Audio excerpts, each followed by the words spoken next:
Welcome to another episode of Creator Case Study, a podcast where I sit down with successful content creators to discuss their successes and help you improve your content creation and growth strategy. Today is part 2 of my chat with John Prosser, the host of the Front Page Tech YouTube channel. So if you didn't catch the first part of this interview, go ahead and go back to the prior episode of this podcast and listen to that all the way through before we go any further. But in this episode, John drops even more insane knowledge where we talk about how videos are distributed on YouTube to your subscribers, how he was able to go full-time on YouTube at 20,000 subscribers, and how you can start to develop your own ad infrastructure. Now, if you are listening to this podcast as audio and you would prefer video, you can find the video versions at creatorcasestudy.com. But without any further rambling, let's go ahead and jump into my chat with John Prosser.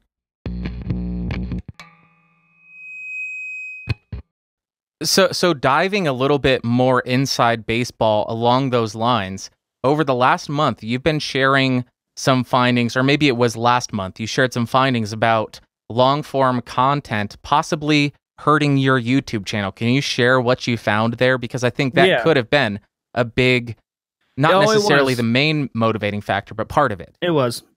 So, yeah, it was, I think June, it was towards the end of June was our last live stream. We had a podcast. We have a podcast called Recycle Bin, where effectively the most talked about stories from the week that we covered in Front Page Tech, we would sit there and dive into one or two of them in our podcast Recycle Bin.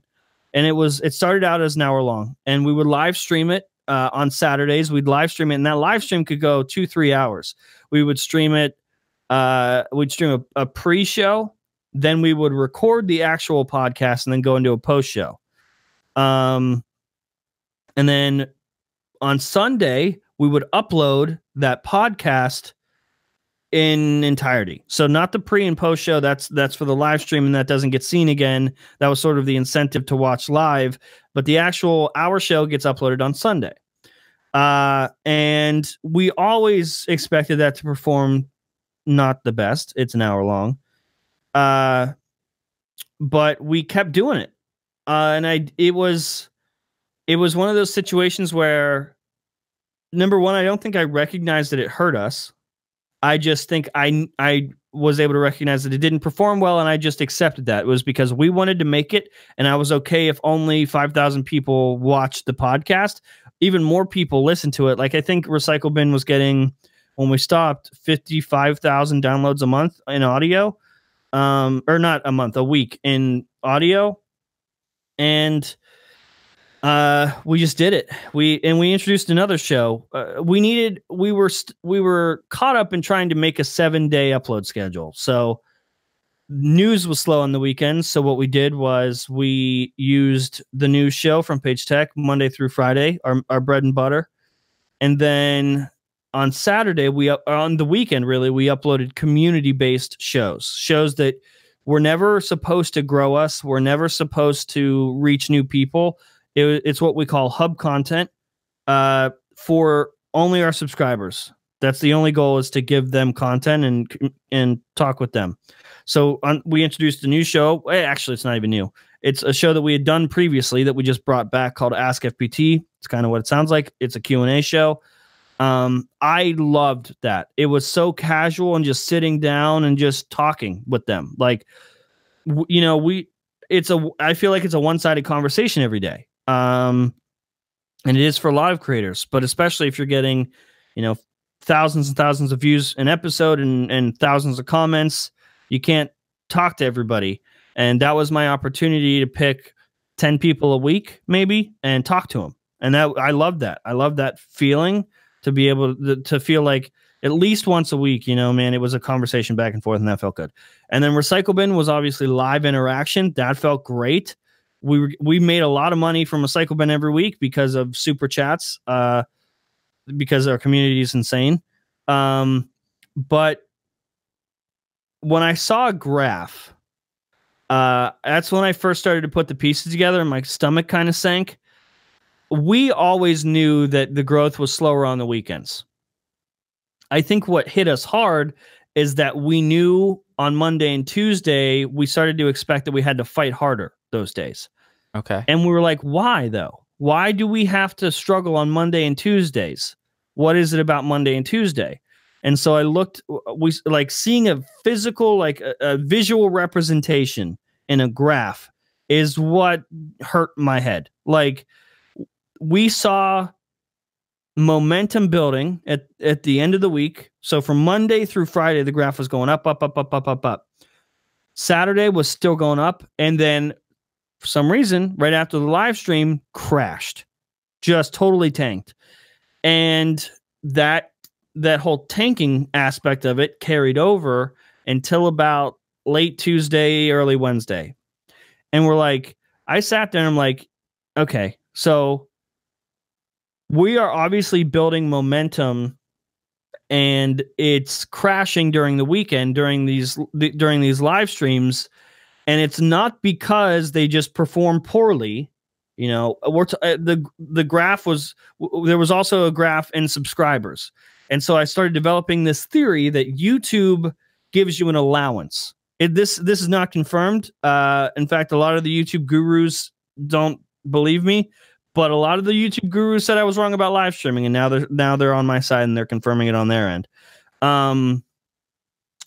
Effectively, they say that there is no allowance. I believe that there's an allowance that YouTube is willing to give you. Like the better performance you start to get, the more people YouTube tries you with. Okay. And you get a very strict number. I feel like there's not much leeway, because if there was leeway, our views would be like this. But our views are always consistent. We're consistently gaining a certain number of subscribers per day. We're consistently getting a certain number of views per day. And I think that's because YouTube suggests you and recommends you to only a certain number of new people based on your performance. And there's a cap to that.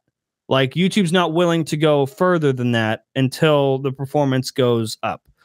So let's say that let's just say that your allowance is 10 new people per day. YouTube will suggest your content to 10 new people. When your momentum crashes, YouTube pulls back and goes, okay, hang on, what's going on here? What's wrong? And then so it won't recommend your content until it figures out what you are again. And I think that is the most underrated thing in YouTube.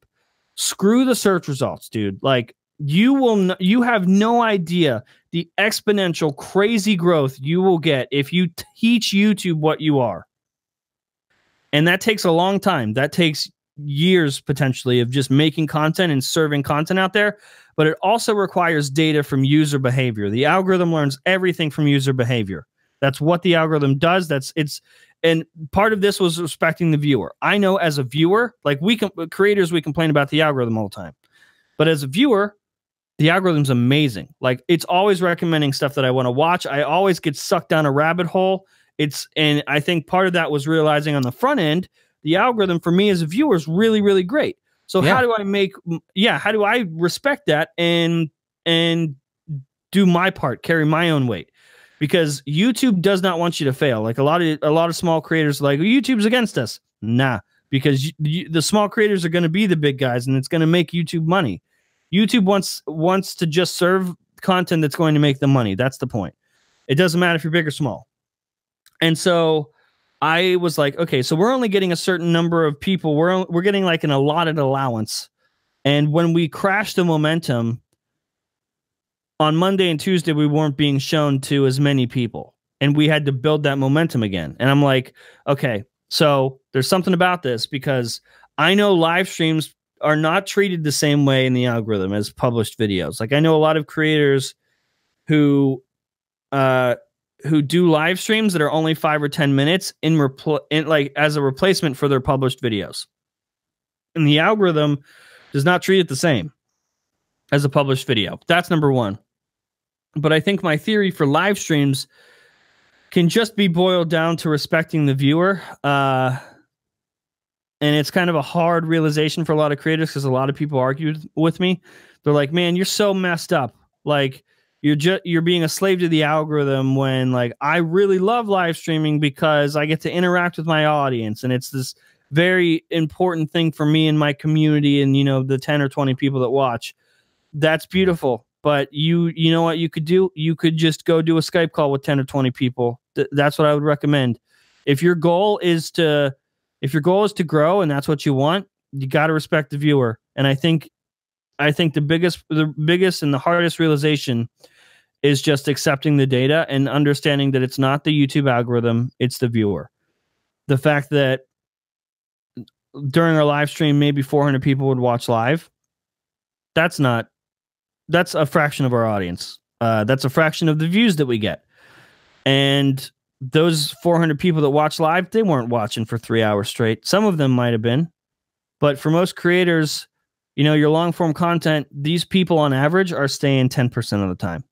And no matter what you do, watch time will go up. The total number of watch time, that will always go up. But notice it goes up whether someone sticks around for a minute out of a 10-minute video or they stick around for 9 minutes out of a 10-minute video. It will always go up, and that's a really bad number to judge it off.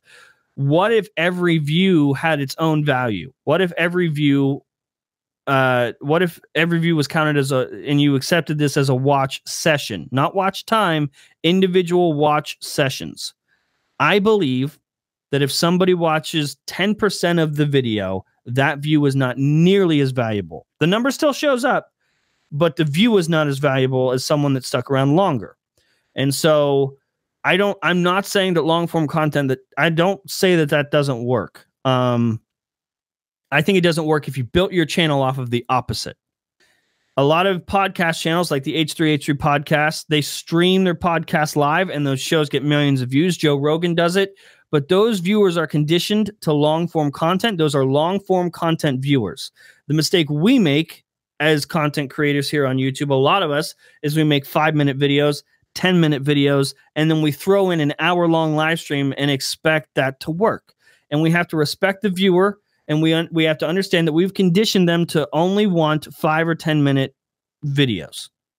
And it's not just from us. Most likely, those people are also subscribing. The majority of those people are also subscribing to other people that make shorter form content.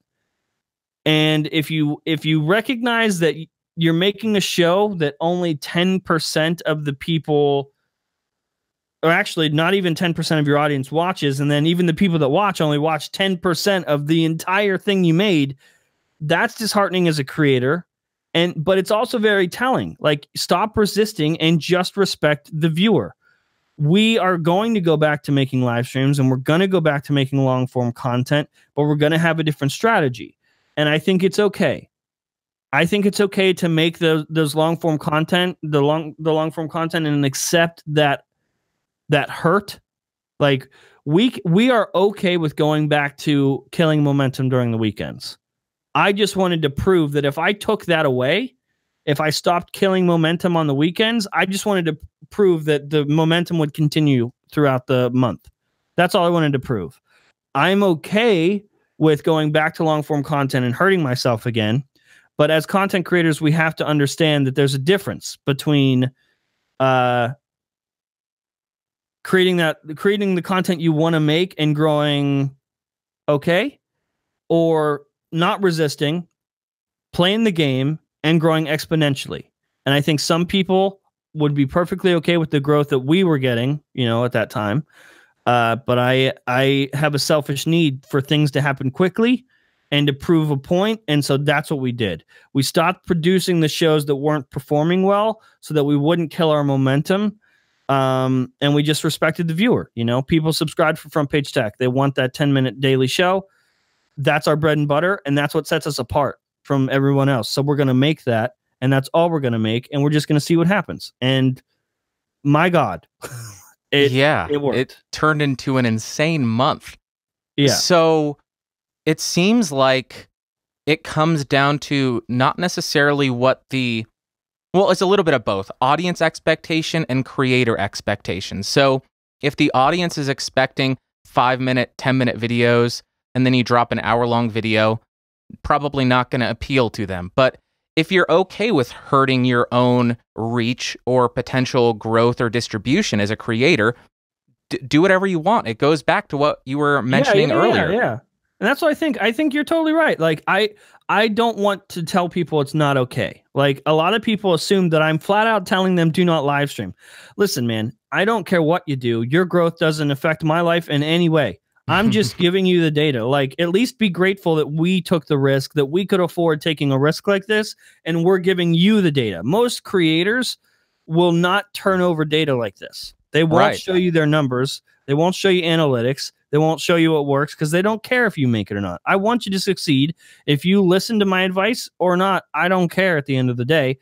But it is a compromise. Like, you gotta respect what the viewer wants and meet them halfway. I don't think you should ever fall 100% into the viewer's expectations, because that's where you get hurt as a creator. But I think it is okay to budge. I think it is okay to meet them halfway, because that's when you both are happy, and that's when you both succeed as a creator and a viewer. I think that, like, I personally, I love long form content. That's my favorite content. I don't watch a lot of tech stuff because it's my job every day. Like, I don't care, and I don't watch a lot of short form content. I prefer long form content. I prefer podcasting. So I started to let that bleed into what I was doing, because that's what I love. So I want to make it. But that's not what my viewers love, and that's not what they wanted. That's not what I built all these years. So we're going to bring it back.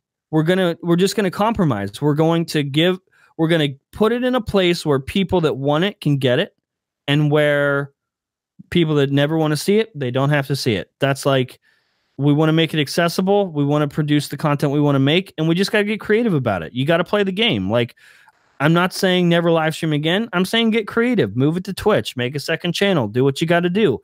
And this might be temporary. You know, YouTube might change, and they might treat live streams differently, but I don't think so. The algorithm didn't make up these rules. The algorithm learns from user behavior, and according to user behavior, they aren't sitting through long form stuff if you are building yourself off of short form stuff.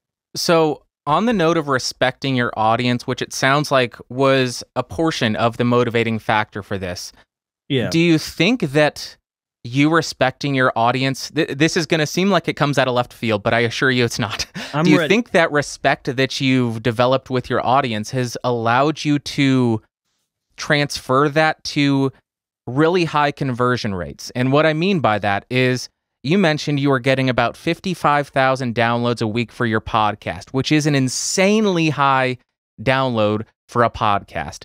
Yeah, and that's another thing. I'm totally foreign to this world, so I don't know what's good or bad. 55,000 is insane. That's an insanely high number, so that's really good.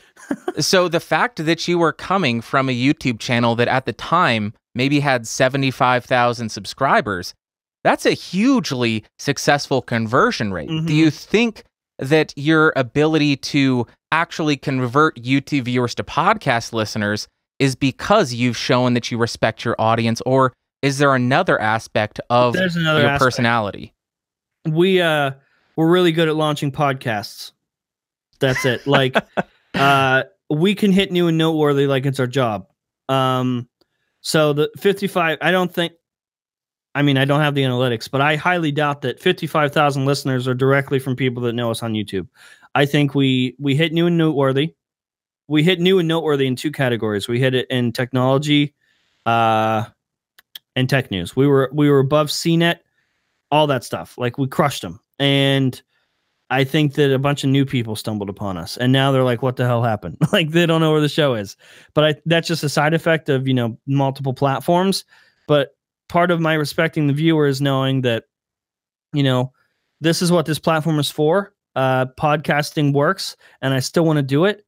And I don't have, part of my recognition here is understanding and being okay with the fact that I can still make my show. I can still make the podcast, even if it doesn't go on YouTube. Thousands of people are still going to listen to it. Thousands of people might find it on another channel. We might still upload it to YouTube. I don't know what we're going to do. Like, we compromised at one point where we stopped making the show an hour, and instead we made it a half hour. We've compromised in a lot of different ways, and I think once we pick our heads back up out of this funnel, like, we just agreed to put our heads down and just do the work until 100,000, which we expected in 2 months. It happened in a month. We're less than 1,500 away right now. We're going to slowly Brian and I agreed before we even started this little journey this month that after 100,000, we would slowly integrate things and bring stuff back. And I think that's just a way we're going to do it. We'll still respect the viewer and put it in a place that still works for us. But yeah, I honestly don't think that it was, I think our conversion rates are crazy high, but I don't think it's that high. I don't think we convinced that many people to go download the podcast. I think it was a combination where maybe 20% of our audience converted over, and that forced the show to do well. Cause that's a really sneaky cheat strategy that we have as content creators and established content creators on a platform like iTunes, because iTunes still to this day has not adjusted for people that do have an established audience just jumping onto the platform, because obviously those people like us will have a greater chance of making it than someone who literally has zero. Right. So when you have numbers like are coming in waves like that to iTunes, it appears that this is an important show and it is new and noteworthy. So it's sort of like a cheat that we've had as YouTubers to just be able to convert even a small fraction of people over there, because it kickstarts growth on iTunes. That might be a problem with iTunes. I don't know, but we take advantage of it. I think you might be selling yourself short here, and I would feel a little dirty if I didn't point this out, that I think every single podcast guru out there says new and noteworthy it doesn't get you anything.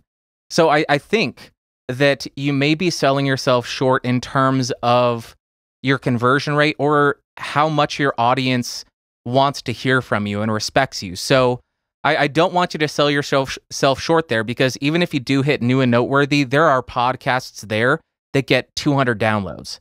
So that's not going to make up for the other. Yeah, I don't know any thresholds or anything on iTunes. Like, also, iTunes is not our only place. Like, Recycle Bin's on Spotify. It's on iHeartRadio. It plays on a loop on iHeartRadio. So, like, I don't know.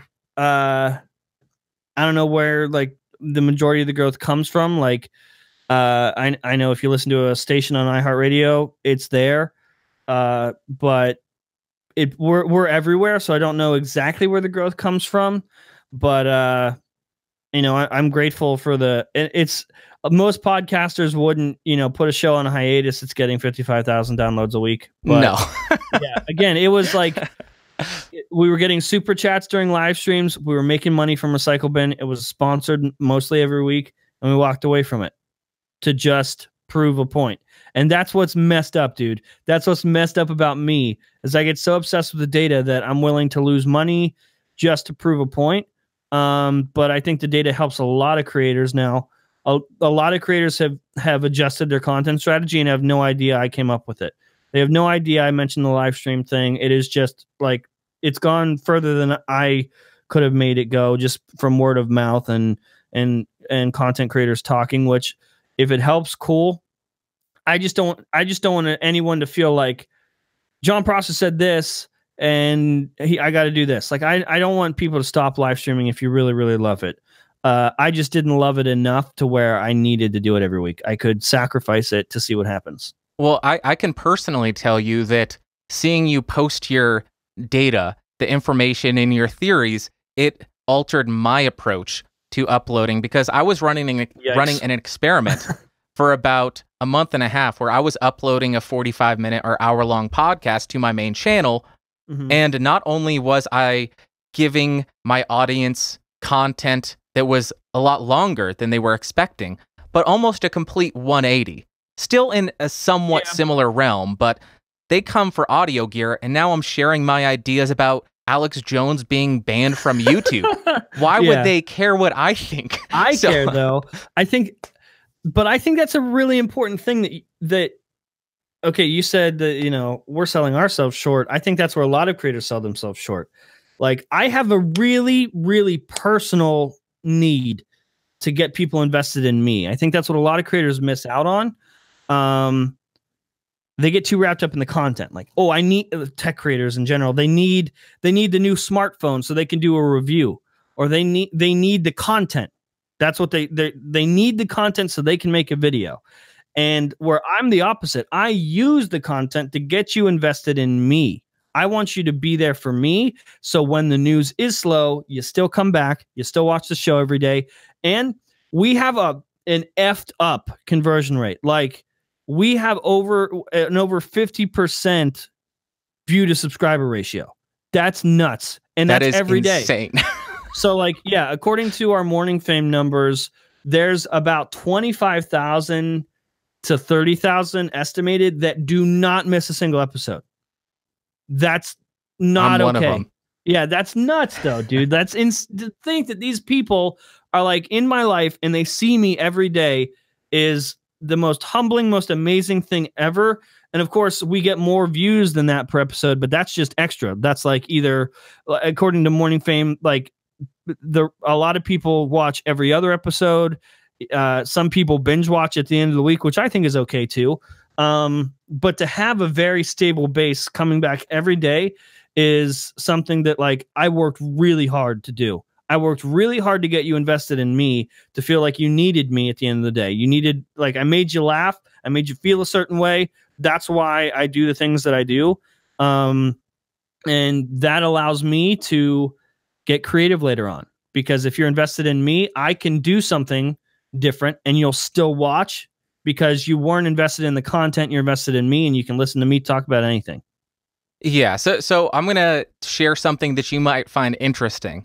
I don't typically see this, but whenever I open up my YouTube app on my phone or on my iPad or on the computer, whenever you upload a video, yours is the first that pops up. It's like a little notification bar almost. And I don't see that for any other channel. So either I have trained the algorithm to know that I am going to watch that, or the YouTube gods love you a lot. It's a little bit of both. We have trained the YouTube gods and the viewers have trained the YouTube gods. We've trained them in the sense that we upload every day.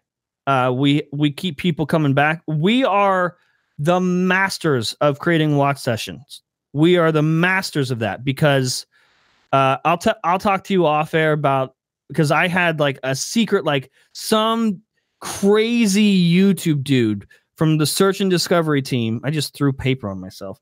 From the search and discovery team, the people that make the algorithm, some dude like emailed me. It was effectively some guy coming up to me in a back alley and be like, "Hey man, you want all the secrets?" And he told me a lot of how the algorithm works. Like, no guessing. This is how it works. And I can't say a lot of it publicly, so I'll share it with you off the air. But it's insane. And it tells me exactly why what we make works. And it's, so what I can say publicly is like the way videos go out is in waves. So like, your first set of notifications goes out to a very small fraction of subscribers, a very small fraction of people who have turned on notifications. So everyone that turns on notifications, they don't get them. Your like core audience base gets notifications in the first wave. And based off of positive engagement is based off of like, how long did this person stay compared to the other videos you've made, or the way they watch content? Did you make them stay longer? So Front Page Tech right now, dude, if we take away a sponsor slot, which we've been doing, we've been cutting like money out of, like chunks of money out of each episode to just test retention. If we don't have a sponsored spot, which usually is like 30 seconds to a minute, if we do that, the show retention is like 75, 80%. Without a sponsor, we carry 98% retention rates. That is absolutely insane. I know. So we started to do that, and your first wave of subscribers, if it goes well, YouTube's like, hey, we'll send it out to the second wave. And then everyone else gets, like the mass majority of people will get a notification after that. So, and this is within the span of minutes. If people are responding well in the first few minutes, your second wave of notifications goes out. Like, it was weird because last night I uploaded the show and I wasn't in the first wave. Like, I didn't get a notification until about 10 minutes later. And I was like, what? Like, this is my show. So like, the second wave goes out, and if that goes well, your video is then suggested to people who watch your video. So your video is suggested next to your own content. If people start clicking on it and your click-through rate's pretty good, it'll get suggested to content that is not yours. And after that is the holy grail of YouTube, and that's browse features. That is the home page. So like, that is, screw suggested video, screw recommended video. The subscribers, the viewer, even if they don't know who you are, they don't have to even be watching related content. Like, they don't have to be watching Linus Tech Tips and on the right, I'm there. Our growth is happening in browse features because that's literally YouTube doing the work. That's YouTube recommending us outright, even if you're not watching anything yet. You open your YouTube app and we're the first thing you see. That's browse features, and that is extremely powerful. If you can get that, you can sit back and just enjoy the ride. And that's what's happened this week. I think, according to our analytics, 65% of our growth, or no, 70-something% overall, like with people who aren't our subscribers, are seeing us from browse features. We have about 50% of our views come straight from subscribers, and the rest is from people who have never seen us before. But out of that percentage of the people that have never seen us before, 70-something% of them have gotten us through browse, not suggested, not search. Search has gained like 2%. And like I said, for years, that's what I focused on, was search. But we capitalized on this, and the fact that we have such a powerful like notification squad, and that base that is coming back every day, we are the masters of creating watch sessions. The notification goes off, the people enter the YouTube app, or they jump onto youtube.com, and we have started a watch session for that viewer, and they most likely go on to watch something else, which is not even us, and that's cool, but we get the credit for starting that watch session because we have a lot of people clicking on notifications and that do not miss the episode the second it goes out. That's our secret, is that we've got people so invested in us that, like, you know, the first few comments of the show were like, oh, I was in bed, I was about to go to sleep, but I got the notification, so I guess I'm doing this now. And that is what we've trained you to do. Like, it is our secret evil master plan, is to get you invested in us, because we want you to feel like you can't miss the episode. Like, you got to be here now. And because that happens, YouTube takes chances with us every day. We get rewarded. And because you as a viewer come back every day, like you said, you watch the show frequently, it's going to be one of the first things you see, because YouTube, it's like, it's a no-brainer for YouTube because they know it's going to work. Hey, if I show him this, he'll watch it and he'll stay on YouTube and we'll make some more money. Yeah, exactly. So actually, let's start to wrap up. I got a few more questions for you. One is more of a businessy question. Okay. So you were just mentioning your sponsors, and yep. I think it was on the Painfully Honest Tech podcast. You mentioned that you went full-time at about 20,000 subscribers. Yeah. So are you able to elaborate on how you were able to do that? Because like Jason was mentioning, he's at about 80,000 and he's still not able to do that. So how did you go about maneuvering or developing these avenues for revenue? Yeah. Okay. So right off the bat, I think that we need to define things, because I was full-time at 20,000 subscribers. Brian was not. He was working on you know, multiple jobs. I think there's a disconnect. So like, I understand you as a creator, if you hear that, if you hear like, I was full-time at 20,000 subscribers, you're like, what? Or like, Jason, but there's a disconnect in how we define full-time. Like, there's a disconnect in how I would define full-time compared to somebody else, how they would, because I was able to go quote unquote full-time even if I was making just a little bit of money, because I was okay with sacrifice. I was okay if I struggled, because I was able to take the risks and live with it, because at the end of the day, I still had my dream job. Even if I was making $1,000 a month, $1,500 a month, that was my dream job. I was making videos. I was my own boss. I couldn't have been happier. AdSense certainly wasn't pulling any money.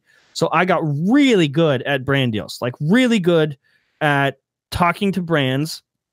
And I think that happened because I was forced. I was forced to have to learn. I had custody of my little brother who I had to provide for. I had other quote unquote real jobs before in my life, and I wasn't willing to go back. So I forced myself. I taught myself how to talk to brands. I forced myself how to make an environment that served brands well. That started very early on. I mean, we make a daily show. I think back then it was 3 days a week, maybe Monday, Wednesday, Friday. But it was perfect for brands to sign on for, because even if it was only for a few episodes, we didn't sell individual videos. I think a lot of creators sell individual videos, and that's their mistake, because we've made an environment where we don't need to sell individual videos. We can sell a package, and that was able to pay the bills. So like, even if the money was very minimal for one episode, if that adds up and you sell a package, the money's substantial, or it feels substantial.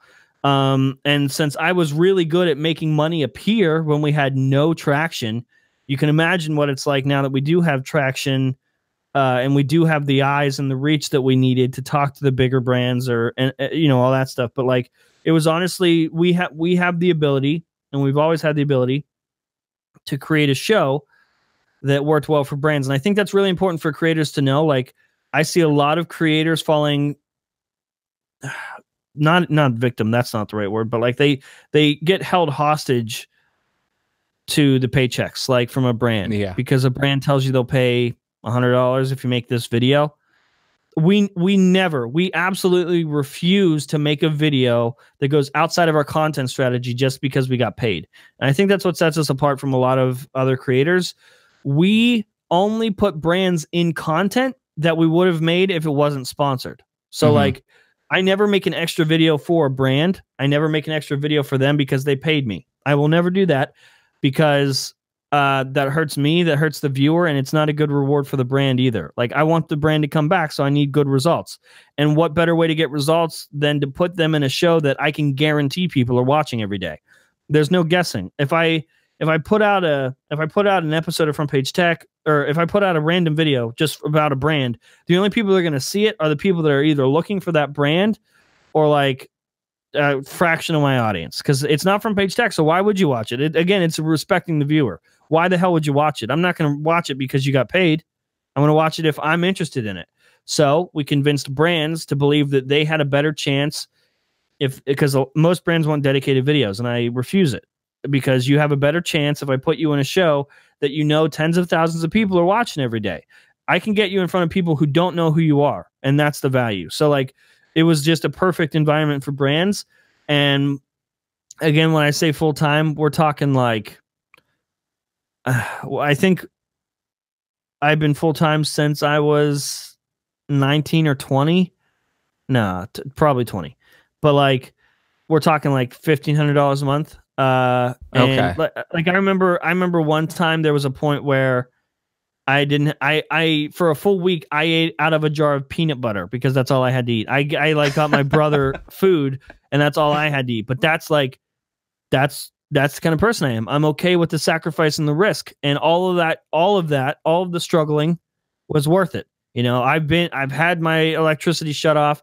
I've had my gas shut off. I've lost things. I've had to give things up, and it was all worth it, because, you know, if I hadn't gone through that, I wouldn't be here. And because I learned early on how to work with brands and make a little bit of money appear, you know, now these days we can make different things happen. And now I don't talk to brands. We have a sales team now that does that. We have a group of 3 to 5 guys that actually are the sales team for Howard Stern. They work for Howard Stern and iHeartRadio. And we're their first YouTube channel. They've done this for radio for years. They have like 30 years of experience, and they took a chance on us, the first YouTube channel they've ever worked with. And so we have a sales team that's their job. We have an ad calendar where the deal is, you know what, Brian and I are going to make a show every day, whether you put an ad on this day or not. So they get brand deals. Obviously they okay it with us. If we need an onboarding call with the brand, if I haven't heard of them before, I'll talk to them. But like most likely what has happened is the sales team landed us a deal. We okayed it. We recorded an ad and we give it to the sales team. And so then when Brian's editing, he looks at our Google Calendar and it says this day, this brand is in the show, and he just drags and drops the ad. It's already made. The brand has already seen it. And because we've done packages, you know, a sponsor might be there for the whole week. They might be scattered throughout the month. Right now we just signed a deal with D Brand for 4 months, and it's like all we've agreed to is 10 episodes just scattered throughout the 4 months, so it doesn't get repetitive. And that's what we're really good at, is selling packages of stuff, because we're able to convince the brands that's where the value is.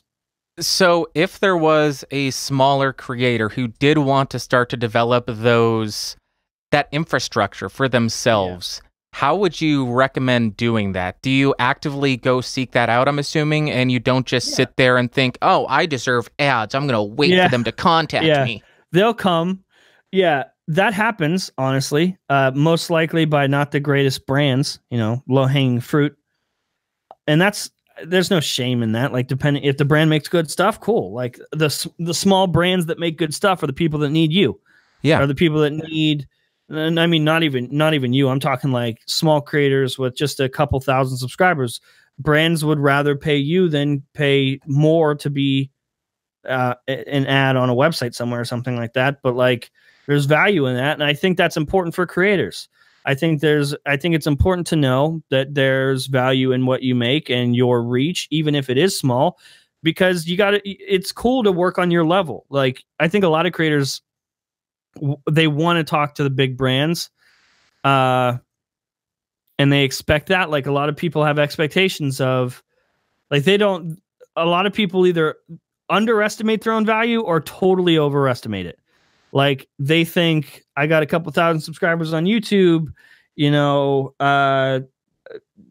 Google should work with me or Samsung should work with me. And that's just not how it works. Like, if you have limited reach, you got to work with brands that you can actually see have lower reach than you. And there are brands that have that. Like, I've gotten more brand deals than I can count just because I had more Twitter followers than the brand. Okay. Yeah, social proof is pretty important. It kind of sucks, but that's the way the industry works. Actively seeking things out is great. Finding media emails, like if you go to a brand's website, you can easily find a PR email, a media@brand.com, press@brand.com. You can find these things and you can track them down. You can just send emails. Like, what's the worst that can happen? They say no and you end up with the same amount of money you have now. That's like, you got to send out a lot of emails. I would say for every like 30 emails I sent out, maybe we would land one brand deal. We've also been really good at reverse engineering stuff. So we use FameBit a lot. And typically on FameBit, what creators are used to is sending out a proposal to a brand for one video. We are really good at reverse engineering that. And our first pitch to a brand is, listen, we know what other creators are offering you. How about instead of like taking your ad budget and splitting it up amongst a bunch of creators that are going to make one video for you, you spend your entire ad budget with me and I can guarantee a package of videos. So we've just reverse engineered what other people are doing and offered brands a better value. And I think that's very important, even if you are small, is knowing how to offer brands a value, because a lot of creators are like, I need a sponsor. Nah, that's not how it works. Like, you need to work with brands that need you. It's about the brand. The brand is about making money, and it's not a charity. They're not going to give you money because you need a sponsor because you want one. You got to provide value, even if that value is, on the same level of that brand. If they sold 10 products, cool. Can you get them in front of 2,000 more people? You have value. So let me ask you this. This may be a little bit of a departure from what we were talking about, but if it's a tech YouTuber who does reviews, what are your opinions on them working directly with a brand of a product that they review? Do you think they should hire out a third-party team, get an intern, so they don't develop any personal relationship with that brand or anybody at that company, just so they can remain unbiased? That's a real like cute way to look at it. I think a lot of tech people, I know a lot of tech creators right now that have that mentality, and that's just not how it works. Brands want to talk to you, and that's okay. Like, I think it's okay as long as you're transparent with stuff. Like, so we had a show called Hardwired where it was our product review show, and two things happened from that show. Number one, we reviewed a product and the brand signed a contract saying that we were allowed to say whatever we want. And even if we say hateful stuff, you can't sue us. But number two, a couple of those were paid. And I'm of the mentality of, I can separate those things. I can say what I want to say, and you're not paying for my opinion. What the invoice is for is you're paying for my reach. You're paying to get in front of my audience. You're not paying for my opinion. I can still say whatever I want. So I've been good at separating those things, and I think that's okay. I think it's okay to disclose stuff. it's also totally okay to admit that any relationship with any brand can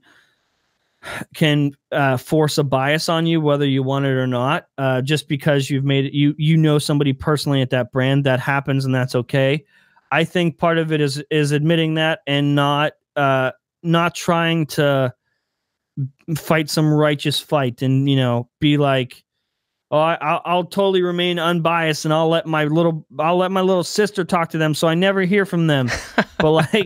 But that's not how it works. And I think it's okay to separate the two. I think if that's what you are, if you're a tech reviewer and that's your bread and butter, maybe don't make money from the brand that you're talking about in the show. Make money do what we do with Front Page Tech. No one pays to be a news story. We've had brands try to pay us to be a news story, to us cover it not as a sponsor but as quote unquote news. But our content works where we can still provide the content and have some random sponsor. You know what I mean? Like, it can still work with our audience. So I think you can do reviews and not have the brand, like, let's say you get a phone. That phone brand doesn't pay you, but the video can still be sponsored by a case company or D brand. Somebody that could work with your audience and not conflict with the review you're making, not conflict with your opinions. So find adjacent and complementary companies to advertise. I think that's great advice. Yeah. Another thing is like, this one is like, for some reason, a lot of creators don't understand it, or it doesn't, until I say it, it doesn't click with them. Like, our policy on advertising is like, I hear people say all the time, like, I would never advertise anything or take money for anything that I wouldn't use myself. Or like, I wouldn't take money for anything that doesn't have anything to do with the content. So like, if you're reviewing a phone, you think the sponsor needs to be D brand or needs to be related. No, man. What are your analytics? What's the data say? Like, we know that 95% of our audience is male. Do you know what that does for us? That opens up a totally different brand avenue. We can still do tech content and put ads in front for razors like Harry's or something, or Dollar Shave Club, because that still resonates with our audience. It has nothing to do with what I would use personally. Screw that. That's not what's valuable to the brand. What could work for my audience? What could somebody from my audience be interested in? And that's, again, respecting the viewer and understanding that, Harry's could work. Or like, we did a 3-month deal with eHarmony at one point, because they wanted to prove that, like, with Tinder and everything out there, they were still better in this like tech space. And when I did that, the audience made fun of me the whole time. Like, I can't believe you're doing this. You're such a sellout. And it's funny because the people that made fun of me also turned around and signed up for 3 months of eHarmony. eHarmony came. It was the biggest shock of my life. eHarmony calls me a month later and they're like, "Hey, can we sign another deal with you?" And I was like, "For what?" And they're like, "Oh, the episodes that you put out had a 12% conversion rate with us. People are signing up." And I'm like, those MFers, man, making fun of me and then turning around and signing up. But that's the point. Like, it resonated with the audience, even if it wasn't tech focused. I think it's okay to broaden your horizons just based off of demographics and not interest. Mm-hmm. I think there may be a disconnect with when people say that and the interpretation.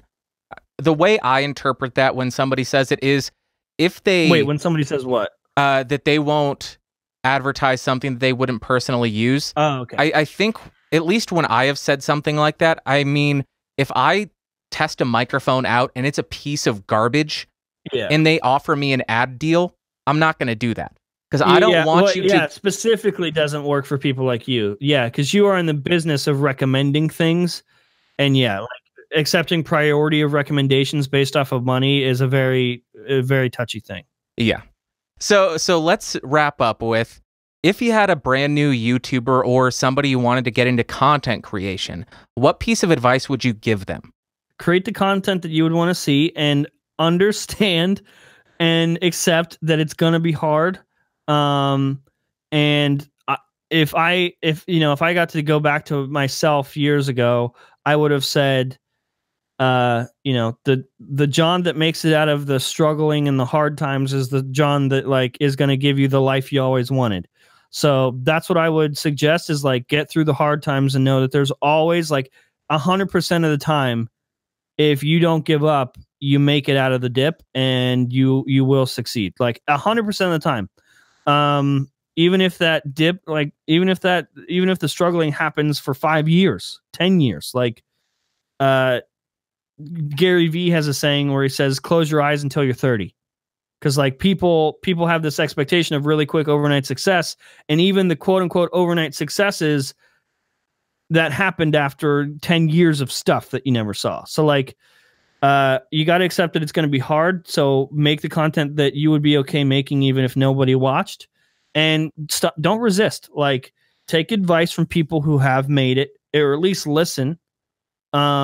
And don't resist things like the YouTube algorithm and stuff like that, and what viewers need or want. I think that's important. Just create stuff that you want to make, but also be willing to compromise and respect the viewer. That's great advice. And we'll wrap up. Since I am an audiophile, I guess people would label me that.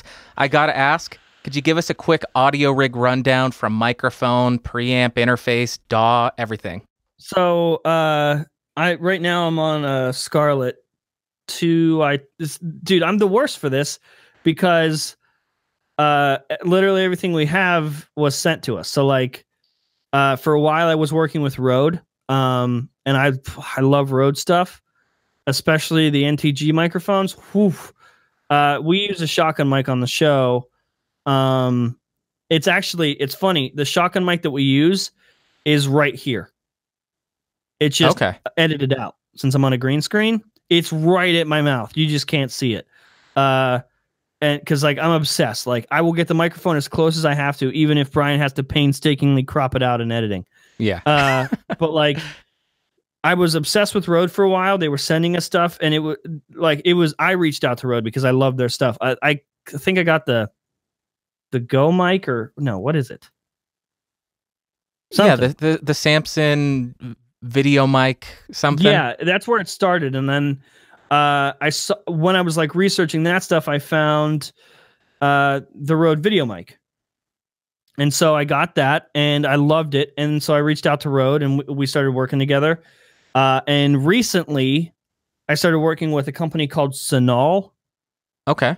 They are the pro brand of Pulson Audio.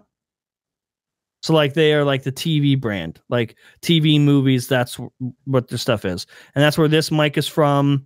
It's where my shotgun mic is from, where I use on Front Page Tech. They also have like the best lav mic in the business. I should send you their contact info because I'm sure they would love to work with you, and it'd be really cool to see your opinion on their stuff.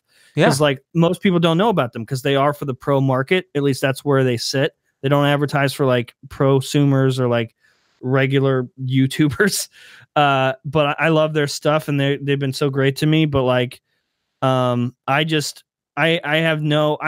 with audio more than I am with video, but I use what works for us at the time, and I'm so willing to like switch back and forth and try new stuff. I think that's why I like watching your stuff, is like I would love to be in that position and do this and like just experiment with a bunch of different mics.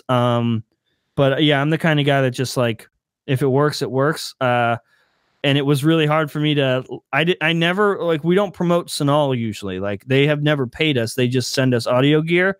So I didn't have to switch from Rode to Sonal stuff. I just genuinely like the Sonal, the way everything's tuned. It's great. But yeah, as for like my audio interface, just a Focusrite sent it to us. So it's a Scarlett 2i2. Brian has another one from like Behringer or something. I think that's what he uses. Okay. But yeah, there's nothing like specialty about it. In fact, that's what we should work with you and like completely revamp all of our audio stuff based off of your recommendations and just trust you. Oh man, that's a lot of pressure. Let's party though. Let's rock and roll, man. Yeah. All right, and the last thing I definitely don't have a mic from the 1960s. For the record, this wasn't manufactured in the 60s. It was designed in the 60s. There's no way I would trust myself with a 60-year-old microphone or 50-year-old mic. No. Nobody trusts me with that. So the last thing we got is plugs. Where can people find you? What do you want people to know? Can you give us any exclusives? Any exclusives about what's coming up? Yeah, so you just Google Front Page Tech or John Prosser, you'll find us on Twitter and on YouTube and all that stuff. For exclusives, so after 100,000 subscribers, so by Monday or whatever, we are preparing to launch. I'm sure you've seen it as a viewer. You see FPT Labs at the beginning of every show. Yeah. That's us secretly conditioning you for a full year. FPT Labs is our exclusive content platform coming out that we've built. We hired developers. We're talking website, mobile apps. Think Patreon, but Patreon can't tell us what to do. And we're not a slave to that. If like people's cards get declined someday randomly, we've built an entirely exclusive content platform with exclusive shows. So like instead of creating another YouTube channel where we just make goofy stuff, like this is not tech related. It's called FPT Labs, and the name is supposed to stand for experimentation. Us just making stuff that we want to make that isn't tech related. It's for people that are invested in our personalities. So it's like you pay $6 a month, you get deeper access to us, and you get ridiculous shows. Like we've already made a bunch of pilots. Like we have a show called Jern and Burn versus Wild. Okay. Where we took 4 GoPros out camping. Brian and I never went camping before, and we just agreed 4 GoPros, no electricity, no phones, no help. Figure out how to make a fire, figure out how to survive for 3 days. And I'm already sold. It's like a tiny little Netflix series for our exclusive platform. And we have a show called Bro Time, which is it's a podcast, like a monthly podcast that, since Brian and I have been best friends for years and years and years, we just get drunk. We just get hammered on this show and just share stories back and forth. Like the first episode, we have throughout the years, we have a folder on my hard drive called Never Show Anyone Ever. It's like footage that we've captured of just of our friendship, like either recording from our phones. There's a clip from Front Page Tech, like way back in the day. Like there was a clip from Front Page Tech where the camera was rolling and it was Brian's birthday. And for some reason, I celebrated with sparklers. And I don't know why this was a good idea or why I thought it was, but I put a sparkler in a paper bag. Smart. And the whole thing ignited. And it's on camera. Brian ran out because I have this fireball in my hand, and I'm trying to run to a sink to put it out. So I'm running through my house. I catch the floor on fire, and it was all captured on camera. So we have like throughout many years, like over 6 or 7 years, we have footage of just us being stupid. And so the first episode was us getting drunk and showing that folder for the first time, like clips from the folder. But yeah, that's our big project coming up, is our exclusive content platform to help us monetize content that we couldn't make an excuse to make before, like content that we always wanted to make but couldn't justify it because it couldn't be free. And announcements for that will be on, is it FPTlabs.com, right? Yeah. So if you go to the website now, literally nothing exists. Right.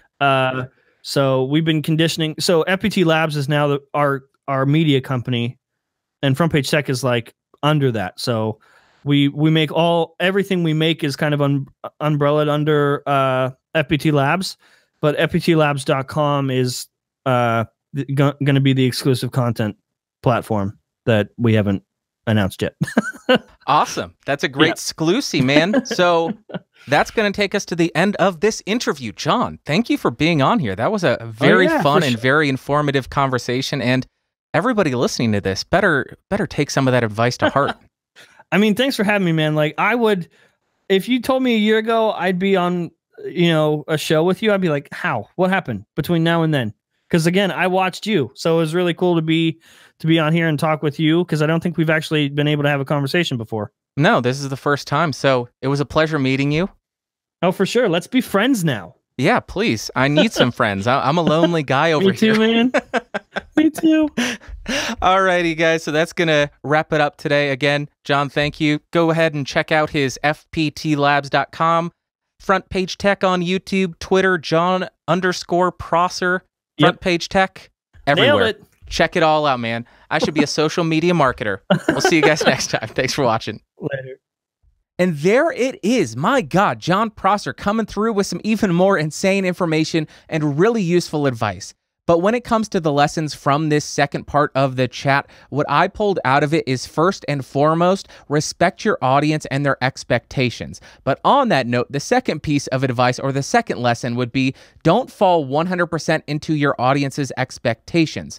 Third, YouTube actually wants you to succeed, and the algorithm was not developed to make your job harder. It is just adjusting based on viewer behavior. Fourth, get the audience invested in you. Make them want to come back to your channel and watch your videos for you, your personality, not the product that you're reviewing or the news that you're talking about. Fifth, when it comes time to start placing ads on your channel, really start to think about what value you can offer that brand before you go into pitch. And lastly, understand that creating content is going to be hard, and all of those hard times, all of those struggles will make you stronger and ultimately make you a better content creator. Now, since John did say that you have to get creative, I want to share something really cool that I've seen FPT doing over this last week since the interview, and that is called FPT Kickstart.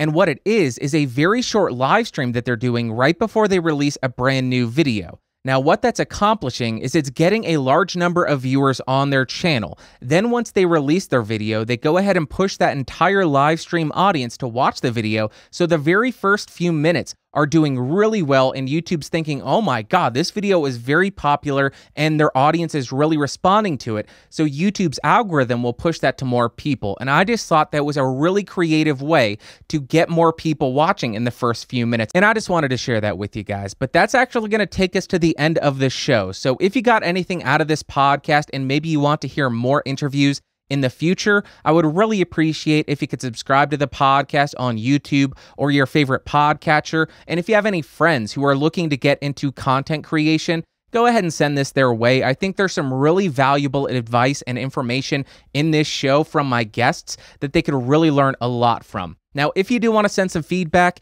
you could go ahead and send it to me over on Twitter on my personal page at BandrewSays or at CreatorCasePod. As I said, the video versions of this podcast are on CreatorCaseStudy.com. And lastly, if you want to see my personal projects, go ahead and head over to BandrewScott.com. Thank you guys so much for watching or listening, whichever you prefer. I'll see you next time. Bye.